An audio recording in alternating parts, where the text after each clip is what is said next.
ఒకసారి హెబ్రీ పత్రిక 5వ అధ్యాయంలోకి మనం వెళ్దాం. 7-8 వచనాలు చదువుతారమ్మా ఎవరైనా? శరీరధారిగా ఉన్న దినములలో మహారోదనముతోను కన్నీళ్లతోను తన్ను మరణము నుండి రక్షింపగలవానికి ప్రార్థనలను యాచనలను సమర్పించి భయభక్తులు కలిగి ఉన్నందున ఆయన అంగీకరింపబడెను. ఆయన ప్రార్థనలో ఆ ప్రార్థన తీరు మీకేం అర్థమైంది? యాచన అంటే తెలుసా?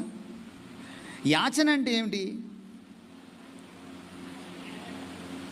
అడగడం కాదమ్మా, అడుక్కోవడం.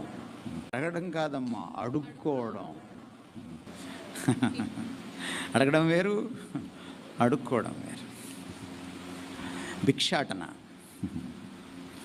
భిక్షమెత్తుకోవడం. ఎవరైనా సాక్షాత్తు దేవుని కుమారుడు